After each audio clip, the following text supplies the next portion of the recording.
It's Matchbook Horse Racing podcast time. It's day 3 of York's Dante meeting. Days 1 and 2, we've been pretty good. We've hit the crossbar with some big prices. We've landed a couple yesterday and a couple of decent ones today as well. Charlie Poste is back. He's been in very good form. Steve Jones tipped up Economics, who, as you know, he's not in the Derby, even though he's William Haggas's Derby horse, according to Steve. But he found the winner of the Dante at 7.0. So well done to Steve. And mighty impressive he was as well. Steve's out. Donn McClean is in to take you through York day 3 and also into Lockinge day, Newbury and Newmarket. We have got a load to get through, 12 races in total, although we may not absolutely do all of them because I think there's a couple of no-bet races, some tricky novices. But I'll cross that bridge when we get there. Like and subscribe. Why wouldn't you? Check out the York Dante Festival markets. They tend to be best price on the odds checker grid. Keep an eye out for all of the podcasts coming up. So there's a last day of the Premier League coming up. There's a preview out there on Fury Usyk. That's all available on Matchbook, and there's write-ups on Insights as well. Oh, look, Dan's listed the winners. Millstream 9.0. Economics was put up at 15.0 by Steve Jones. My goodness. Clarendon House 8.0. Point Linus 15.0. My best bet got done and nose by Millstream. Well done, Charlie Post at 16.0. The Marygate Fillies Stakes. Goodness me, this is open. Donn, I'm going to welcome you straight in. I'll list the prices when we get to them. How are you? What do you like? I'm good. I'm feeling under a lot of pressure, Tom, though, with all those winners going in. You should. I do. Yeah. Yeah. Look. Obviously it's the Marygate Fillies. There are an awful lot of unknowns in here. I just thought that Seraphim Angel was interesting. She shaped with a lot of promise on her racecourse debut at Newmarket at the Craven meeting. And then last time at Chester, I thought she did well to win the Lily Agnes. She was drawn in stalled 6. She kind of missed the break. She was in behind. And we know at Chester, it's a pace favouring track generally. And I thought she did well. She had to kind of circle the field, but she showed a good attitude. It looked like she'd come on a lot in terms of experience or in terms of learning from her run at Newmarket. And she kept on really well to win nicely. So that's Tom Dawson's filly. It's a good race. It can be a good pointer to hear. It's a logical next step to come onto the Marygate. And I think that obviously back at York, it's a straight 5. That'll suit her a bit better. She's got a nice low draw as well in stall 3 towards the far side. I kind of think low draw on the straight track at York. It's always been the way. It's often been the way that it's favoured, and that seems to be factored in now. People seem to be cottoning onto it, but I still think it's a positive. So yeah, I think she can run well in that. Absolutely take the point on the low draw. That was my starting point, and then I've picked on a filly who's drawn high. But I do think you want to be middle to far side. The reason I'm putting up Bailey's Jubilation at 34.0 is because it's like people don't, it's as if because she was well held last time in that Newmarket race, beaten best part of 4 lengths, she can't go and win this. But like that's the best 5 furlong fillies form out there by an absolute street. I think that Appleby filly's an absolute rocket. Bailey's Jubilation ran well.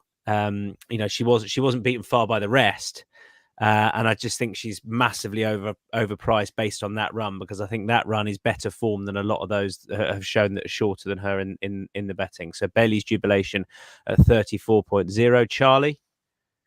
Yeah, a magic mile for me for the Clive Cox team. I thought it was a really promising debut run at Newmarket. She got left leaving the stalls, then showed plenty of speed to sort of disputed a furlong out, and then drifted over to the stands rail and kept on to not be beaten over far. I think Clive Cox has often improved for the run. I thought this flatter 5 would suit her better, and I just thought with natural progression, she posted a pretty handy RPR on debut. And with progression, which the yards juveniles normally tend to find, I thought a 13.0 win and place Magic Mile was interesting in, hey, what's a very informative, competitive and open heat. Moving on to the 245, this is a 10.5 furlong handicap. I'll give you the price of the favourite because I'm with Botanical, who is 4.5. Look, the favourites have won this, for all that you can get some half decent prices as well. I think 3 of the last 10 favs have gone in, and this one I think is pretty solid. I just couldn't find anything to take him on with. I mean that Mr. Professor form is rock solid. He's a strong travelling horse who's got a turn of foot, ideal for here. Back up in distance is going to be a plus. versatile ground wise, but well, I suppose the best form has come with a bitter cut underfoot. This ground is going to be absolutely fine. And I'd be pretty excited that he can make it up into a Pattern Company horse this season.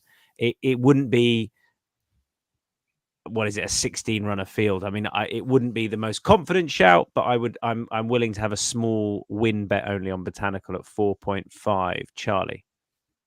Yeah, I can see that 110%. I just thought in a biggest field competitive race, it was just short enough for me. But I came down with Eileen Dubb, win and place 11.0. Well, and that's just shortened up a bit. It was 15.0 when I was looking through earlier. This horse has good course form. 2 wins here from 5 starts. Won last year at Hamilton off 92, down to a mark of 89 now. And just through the spring, working his way back to form. I thought the run in the first Hunt Cup, beaten 3 1/4 lengths last time, showed his turn wasn't far away. And I actually think the step up in trip is interesting, up to a mile and a quarter. So yeah, Eileen Dubb for the Carl Burke team, 15.0 win and place. And Donn, who do you like, sir? Yeah, I like Majestic. I know he's pretty well exposed, and he hasn't won since he won the Cambridgeshire back in 2022, so 2 seasons ago now. But I thought his run at Newmarket the last day was a decent run. He was over on the far side, and he finished 4th in this race last year when he kind of missed the break, and he was a wee bit further back than ideal. He was only beaten the length in the end by Mahaba the Champ. So and he ran in the same Newmarket race last year before he came on to run 4th, and he didn't run as well last year as he did this year. I thought his run at Newmarket this year was better than his run at Newmarket last year. He raced in this race last year off a mark of 92. He's off a mark of 91. George Poste taking £3 off. And he's got a nice draw in stall 7 as well, just in the centre. So, yeah, I think he's got plenty in his favour. I think he can win a handicap like this off a mark of 91, albeit it is £5 higher than the mark off which he won the Cambridgeshire the last time he won. But he's been competing over slightly higher marks. And we know that he handles the track. He handled the track well last year. And I think he can find the length at which he was beaten last year. It doesn't look like that much more competitive a race this year compared to last year's, and off a £1 lower mark. Yeah, I think he can go well. 3 different shouts in that handicap, and we move on to the Filly Stakes, the Michael Seeley Memorial 3:15. Nothing for me. Thought this was very trappy. 7.5 shot for you, Donn. Yeah, Balsina. I just thought that her run in Newmarket the last day was a really good run. She's got more experience than most, which I think is a positive coming in here. Like you can see, the Godolphin filly, she's 2 for 2. She got home by a neck from Marcella last time. She wasn't overly impressive, and Marcella probably didn't enhance the form next time. Whereas Balsina, like, she won by 3 lengths the last day from a filly of Jane Chapel-Hymes, who didn't run badly next time. And I just thought she had more in hand than that. She's an improving filly. It was her 2nd run this season. You'd think she'd come on from that. And she's so well related. She's from that brilliant Sheikh Obeid family, the Cape Barra and Triple Time family. So you can see her going forward again. She saw out the mile at Newmarket the last day. No reason why she won't see out a mile at York. There's no reason why she won't handle York, even though she's never run there. And yeah, I think she can go and take another step forward. Ryan Moore, booked by Kevin Ryan. And you're a similar sort of price, Charlie, a little bit bigger though, 9.5. Yeah, Spiritual. Has won on debut last year. A good run in the Rock, fell behind Carla's Way, and then returned in the Nelwyn behind Pretty Crystal. I think both times has suggested that Newmarket isn't the track for her, become unbalanced the twice she's been there. I think therefore this moving to a flat track like York will suit. She doesn't always help herself. She can be a bit keen. Moving up to a mile though, which I think she needs, but she needs to switch off to get it. The yards horses, I think everyone realises, have been improving for a run in the spring. And look, if she's going to make up into a stakes filly, she probably needs to start doing it and doing it quickly. And this looks like it could be a good opportunity for her at listed level. And I thought the price was attractive enough to make a tentative win and play selection. But I agree with you. I do think it's a trappy contest. The Boodles Yorkshire Cup next. Tower London's 2.5. Vauban is 5.0 even.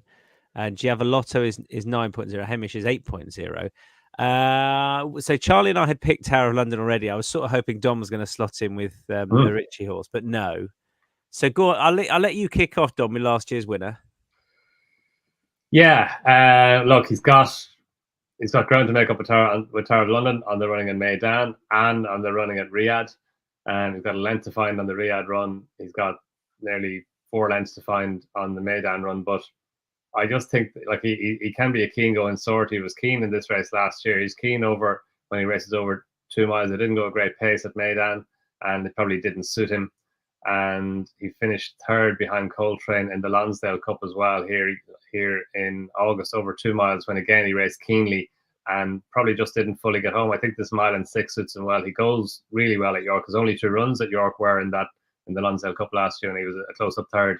And in this race last year, as you said, Tom, when he won it, and he won well. Like he was a bit keen, but not as keen as he had been over 2 miles, and he did move a bit to his left, and Eldar Aldaroff came down the near side and got close to him. But I think back at York now, with the drop back down and trip back down to 1.6 miles, I think that's key to him. And yeah, I thought he'd be a wee bit closer to Tower of London in the market than he is. And then the two of us, Charlie, with Tower of London. Obviously, I am really interested in Vauban. I just feel like this is sort of a starting point to work back from another Melbourne Cup tilt. Like Tower of London just arrives here in such good form. I was quite impressed with Saudi. I was mega impressed with Maidan. He just looked like the real deal as a stayer that day. I don't think coming back in distance is going to be a problem for all that stepping up in trip has brought out the best in him. Like I think this will be absolutely fine. And I've been seriously impressed with what he's done in particular that last start. He's got match fitness on his side. I thought he was pretty solid, to be honest. Yeah, I completely agree, mate. As a 4-year-old, you're hoping there was going to be more progression from what was a productive enough 3-year-old campaign, and there has been. He was really good in Saudi. He was even better in Dubai. You'd think there's more to come back in Europe, and that he could be. He's got to be working back from a Gold Cup tilt. That like you say, the drop back 2 furlongs in trip is maybe something you could hold against him, but I don't think he's a particularly that slow, and so that he can't be effective over this. And yeah, I thought he was really solid. I thought 2.5 was more than fair. Brad says, afternoon, all great reviews yesterday and a few nice prize winners. Well done. Brilliant bunch. Nice not to have the mute master on today. Rod says, was it not the mute master that put up most of today's winners? No, he put up one. That's Steve Jones. He will be back. Fear not. That's our look at the Boodles Yorkshire Cup. Just you, Don, in the Darley Novice Stakes, the 4:15. You brave man. Oh no, you have sort of put no bet. Well, I've done it now. There you go. Yeah, Under Siege. Go on. Not Under Siege. Yeah, his run to get to within a length and a half of economics looks a lot better now than it was at the time. Yeah. But yeah, just a horse to note, and I think he's contracted in price already as a result of economics win today. But yeah, just a horse to note. Now there are too many unknowns here for a bet for me. You're right though. Like that I went through this yesterday on the way home from York and didn't really consider the economics form, but that could shorten even more than sort of 3.0. Okay, any other bets? Just me, Irish Nectar 15.0 in the 5:20 at York. This is a horse who really caught the eye on his debut last year. It was in a Sunday Series race, juvenile race. They tend to be pretty strong anyway. Anyway, he really caught the eye. I put him in the tracker. He took a while to come to hand and then finished off the season really well, including with a course and distance success. I think he's better than a mark in the late 80s. And, back in the last run last year, maybe he was a bit over the top. I don't know, but he's a type to improve again this season. And I think he's better than his mark. I don't know much about the rest in there, but he's 15.0. So I'm happy to have a win and place shout on Irish Nectar, a course and distance winner. Matchbook Zero, long shot time now. Don't forget when Matchbook Zero, the market goes live at 10 a.m. each day. Your chances of best odds with an exchange are further enhanced with Matchbook Zero because there's no margin, there's no commission. So go there if you want a win-only bet. And we're going to dig out some big prices for you. Mine is Bailey's Jubilation in the Marygate at 34.0. Don? Yeah, Giovanotto in the Yorkshire Cup. I think he should be closer to the favourites in the market than he is. Charlie. Eileen Dubb in the 2:45. And best bets. I've gone with Botanical at 4.5 in the 2:45 at York. Don? Bolsina, yeah, I think she can. She was impressive the last 8 in Newmarket. She can take a step forward, and she's immaculately bred. In the 3:15, and Charlie. Tower London for me. All right, we move on to Saturday. We're going to start with the Group 1. It's the Lockinge Stakes at 3:35, and I'll let you guys kick off. Donn and Charlie, you're both with Inspiral. Now, looking at this market, as I did yesterday, Inspiral was just about at the top of it. Now, that's somewhat switched around a little bit, and Inspiral has drifted out a touch. I don't know if that's a rain thing or whatever it is, but you've got Big Rock at the top of the betting now at 2.25, and a quarter of a point bigger is Inspiral. Charon is 5.5, Poker Face 8.0, bigger prices thereafter, including Witch Hunter at 51.0, which I will come to. Charlie, first of all. Yeah, I mean, you don't tend to get too many big price winners of this, and they're normally well found in the market. I mean, look, the ground, I suppose, is going to be a factor, but I suppose we are working on the possibility that if it ended up very slow, Inspiral wouldn't run anyway. And, you know, to Big Rock's probably his best performance at Ascot on very slow ground. I just thought if the ground was good to soft, I think Inspiral is, well, very much comparable from a form perspective and getting the fillies allowance. I just thought she was the one to be with in this race. And, you know, she's super talented. She's been all over. She's won Group 1s wherever she's been. And I just had her marginally preferable with decent conditions to Big Rock at this stage of the year. So, yeah, Inspiral for me. Donn. Yeah, all of what Charlie said, Tom, really. I was trying to make cases for Sharon and for Poker Face. I thought Sharon would be maybe better suited by Newbury now than he was by Sandown. I thought he did well to win at Sandown last time, but he's only 5.5. Like, I think he's got more than that to find. I would have hoped that he'd be a bigger price, and therefore you can make the case at a bigger price. But I think Inspiral is the most likely winner.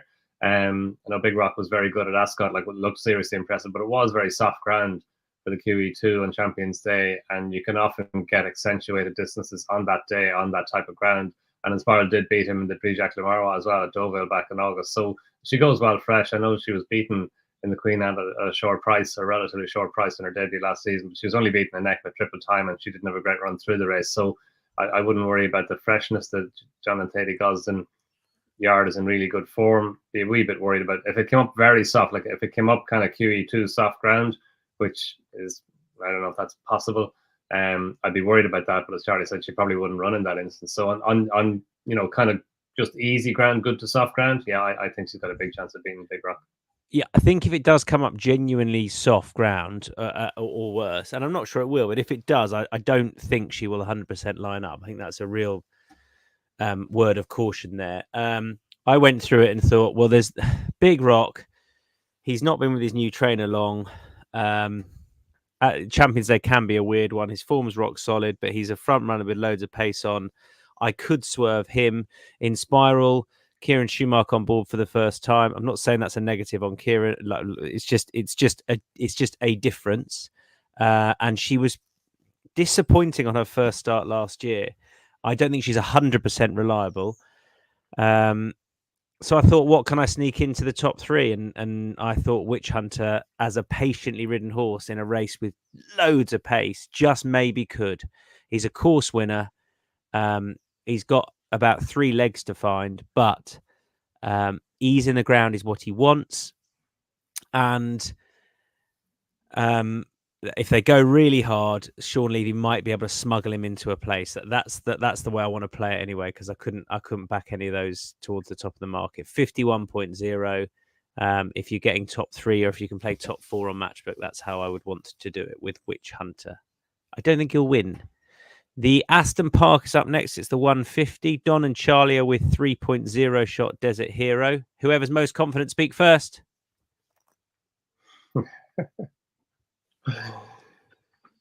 Yeah, good. John, Right, next race. No, yeah, I'm confident. Good, as in, Charlie. I think this is a really likable horse. You know, as it see the stars, should improve with age. He ran a cracker on his reappearance at Sandown over an insignificant, an insufficient 10 furlongs, up to 1.5 miles to some on Saturday. I just think he's a progressive horse. Had really good 3-year-old form. He should be better again this year. His comeback was really good. He'll improve for the run. Trainer's in form, as is the rider. I thought, he was really. I thought 3.0 was a very fair price about him if you're into shorties. Donn. Yeah, and as well as all of that, he handles the knees in the ground. He was gelded in the off season. I thought his run at Sandown was a really good run. He was probably a wee bit unlucky not to win it. He was just a wee bit squeezed out inside the final 150 yards, and it was still a big run, as Charlie said, on over a trip that was too sharp for him. And the third horse, Israr, ran well, finished second behind Passenger there at Chester in the, I think it was the Huxley Stakes. So yeah, I can see him coming forward again. He's only had 8 runs. And he won at Royal Ascot last year. He won over a mile and a half, won a Group 3 at Goodwood. So, yeah, he's got lots. I know he's short, but he's got an awful lot in his favour. The 225 at Newbury is the Carnarvon Stakes. I'm with Mr. Sketch here at 9.0, who I put up last time in the Greenham. I thought he travelled pretty well. He didn't get an out, and then he flattened out. So having thought he'd appreciate the trip, I don't think he did. I like he's back in distance. And when there's cut in the ground, I'm probably still clinging on to this because it didn't seem to be the case last year. But sometimes lower numbers, middle to far side can do best. He's drawn 1. I'm definitely willing to have him on side at 9.0. Charlie. Elite status for me. A horse I've been with at various occasions last year. Looked super talented when he won the National Stakes at Sandown. Was backed. Well, he went off a very short price favourite in the Norfolk. It came up a little bit short, finished 3rd there. Then he won a Group 2 in Deauville, and then sort of Group 3, in Deauville, and then his form sort of tapered out in 2 Group 1s, granted, at Deauville and Newmarket in the autumn. But he looked like a massive big 2-year-old that you'd think should have physical progression within him. Carl Burks always spoke very, very highly of him. He seems versatile, re-ground for all that. I don't think he'd want it very, very soft. And he just possibly has the potential to make up into a very good 3-year-old sprinter this year. And he was 10.0. I thought that was, again, an attractive price for a horse that, like I say, was really talked up through the earlier part of last year for all that he came up a little bit short in Group 1 company. This is calmer waters. And Donn. Yeah, I think Relief Rally is probably a favourite to take on. I know she didn't get home in the Fred Darling last time over 7, and she's back down to 6 now. But I think just maybe it may be that her peers will catch up to her or are in the process of catching up to her. A Day in Devon is the filly I like. She's got plenty of racing, but she's been in really good form this season. She's run 4 times already this season. She won twice over 5 furlongs at Bath, but her run the last day at Ascot, that she was sent off as favourite for the race. I thought she was short enough on the day, but I thought she enhanced her reputation with the run. She finished 2nd in the end behind Jassur, but she didn't have a whole lot of room towards the near side at the 2 furlong marker, and she got out, like Jassur came down the outside and ran out a good winner. But I thought she could have been marked up at least a little on the bare form of it. She was only beaten less than 2 lengths. I think this is a good trip for her. She's got pace for 5, but she saw it the 6th the last day at Ascot well. And yeah, I think she's a decent enough price. Moving on to the London Gold Cup. Now, Chantilly is the favourite at 5.5. A joint favourite now. King's Gambit is the other one. And he is the team steam for Harry Charlton. Father Roger had a great record in this race. William Buick is on board. And the form from Bracken's Laugh looks rock solid. We're all with him. Donn, why? Yeah, all of that. Like Roger Charlton loves this race. It's a race that can be, as we know, the London Gold Cup. It can be a really good pointer to the future as well. And it is interesting that Aidan O'Brien is sending Chantilly over. He won it last year, but I just think that King's Gambit has run the last day at Newbury. All his 3 runs have been at Newbury, and he's stepped forward with each of them. And his last run was in September when he finished ahead behind Bracken's Laugh, and that form has been fairly spectacularly enhanced for me. Bracken's Laugh came out and won really impressively at Chelmsford, and I thought he was unlucky not to win the D Stakes. I thought Capulet, the winner of the D Stakes, was the beneficiary of a really good ride from Ryan Moore. And King's Gambit, he was closing on Bracken's Laugh all the way to the line. He was only beaten ahead in the end, and I know he hasn't run since then, but as you said, Tom, given that he's trained by Harry Charlton, it's probable that this race has been on his radar from the end of last season. So yeah, I think he's got a big chance. Anything to add, Charlie? Not really, but I mean, like even on that second start that he won, I think City Burglars rated 92 now, and the third horse is rated 107. So you'd think the mark at 93 should have plenty of scope in it, and he just looks like the sort of horse that might end up way beyond handicaps anyway, but before long. And again, this race for a handicap, I think favourites have won 5 of the last 10 run-ins, and there's only been one winner bigger than 12-1. So this is a race normally dominated from a win point of view by the ones to the head of the market. Next up, we go to Newmarket. We're going to do 2 from Newmarket. The other one, the novice, was a no-bet race for all of us. The 240 is a handicap over 7. And I'll come to you first, Donn, because I'll be honest, I hope Summergan doesn't win because I put him up the last 2 starts, including a couple of days ago. I backed him a couple of days ago as well. Yeah, that was unfortunate. Just one of those things. And yeah, look, I thought his run back at Newmarket at the Craven meeting, that was a really good run. I thought he could have been marked up on that. It was a race and it was a meeting at which pace was rewarded. He was well back in the field. He had to chart his way through traffic, and he finished off his race well. He was disappointing the next day at the Guineas meeting. Not sure why. I'm not sure that a reason really emerged as to why it might be, but it was just one of those days, one of those things. And he does go well at Newmarket. He goes well at York as well, which is why I backed him yesterday. But he does go well at Newmarket. And he's interesting stepping up to 7 furlongs, I think, because look, a horse finishes well over 6. You think he'll definitely get 7. It doesn't always work out like that.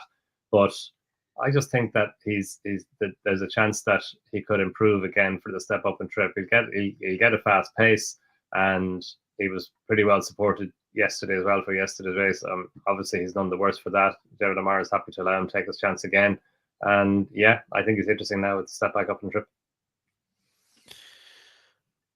I can see it. I can definitely see it. I'm just not brave enough. I'm going to chance Quinault, who had a really good season last year, perhaps just tailed off at the back end of last season. Also, Ascot's not really his track for all he won there. This is very much his track. And I thought 8.0, he can pick up sort of where he left off from last year. Charlie? Yeah, the Summergan, I can see it too. I just didn't know at 10 years of age, the up-in trip. I just couldn't make my mind up about it. So I came down with Rainbow Fire, win and place 11.0. He won around this time last year at Haydock off the same mark, and he ran again, worked his way towards form, went back to Haydock looking for a repeat win in that race on soft ground, which was a lot slower than the year before, and was beat just over a length. I think returning to a sounder surface, or that's what I'm working on at Newmarket, will suit. And he just looked like his turn wasn't far away. And 11.0, I thought he was interesting under Neil Callan, who he seems to go particularly well for. 3:15 up next. This is a 1 mile handicap. Just Charlie and I having a bet. And mine is with Alto, who bumped into Crackshot last time at a big old price. Now, it's just early days for him with the new yard. He won at the back end of last season over 9. Oh, it was in the summer, actually, on ground with cutting it. Although I wouldn't take that literally, because the French ground last year was often better than advertised. Anyway, that was much more like it on reappearance. And so he's had a lot longer time with the yard now with Ian Williams, who are in form. And Crackshot was backed as if defeat was out of the question last time. He was absolutely hammered in the betting. So I thought that's a decent bit of form. He's gone back up a couple of pounds, but that still looks feasible based on his opening mark over here. And I thought 7.5 was fair enough. Charlie? I think this mine could be a rogue selection, literally. But Zosimus for me at 13.0 win and place. Since the Dave O'Meara team bought him for shrewd connections in the Horse Watchers, he hasn't won, and he's been with them since I think they bought him in the autumn of 2022. But I think he was in the race in the mid 90s when they got him. He's come down a long way, 77 now, and he's ran a number of solid races, including on his last couple of starts. I thought the last day at Haydock, 7 furlongs and a flat track, it just looked sharp enough for him. He got outpaced, stayed on all too late. But I mean, that could just be the story of his life. But the penultimate run at Newmarket over this course and distance was a decent one. He was beat at length and 3/4. He was kind of trapped out on a wing, and Crackshot that won came up the other side. This time he's drawn in amongst them. You'd be a bold person to be saying that I'd be ultra confident about him, but it just wouldn't surprise me if he drops in somewhere and the price made him interesting, I thought. Yeah, I mean, he was really well supported last time, and speaking to one of the Dixons on course, they weren't that confident. But there you go. I think he's one of those horses, isn't he? Whereas this sort of price, then fair enough. Any other Saturday bets? Yes. Now there wasn't going to be, but then trusty Brad Carter wrote, looking forward to Ferris in the 410 at Newbury on Saturday. Still plenty under the bonnet as a 4-year-old. And then I thought, I didn't put that horse in my tracker, and I should have done when Jack Shannon told me on Luck on Sunday, another program I present when Nick can't be asked, that he's his best horse in his yard. So I said to him outright, who are the best horse in the yard? This is having spoken about obviously the 2 fillies who look pretty good. I can't remember their names, but it doesn't matter.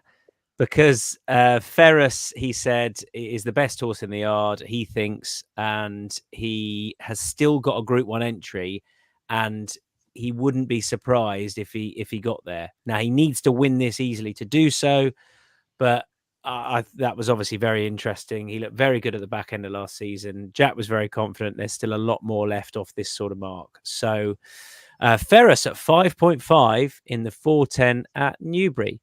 Brad, thank you very much. And nothing like taking bets off others, Stan. Well, I've name checked you, Brad, but yes, thank you. I have done that. Matchbook Zero long shot. I've told you all about Matchbook Zero, but head there if you want a win only bet because you're most likely to be getting best odds. Mine is Witch Hunter at 51.0. Well, it's just, I apologize, it's not going to win, but why not? It's a big price. Donn. Yeah, Jane Devon, not a massive price, but she's decent odds. I think she can take a step forward from Rascot Run the last day. Charlie. Rainbow Fire, 240 Newmarket. Best bets. Mine is Mr. Sketch in the Carnarvon at 9.0. And you two are so confident you've gone for the same one, Donn. Yeah, I didn't get the memo on must be in different races until it was too late. So yeah, King's Gamble free. Charlie was in first, in fairness. That's very good of you to admit that. That's fine though. Charlie. Yeah, I'm sticking. I was going to put Zosimus, but no, I'm going to stick with King's Gambit, I think. Imagine. Good stuff. That's us done. We'll be back again next week. Enjoy the last day at York and enjoy all the action on Saturday as well. Hope we found you plenty of winners. Speak soon. Bye-bye.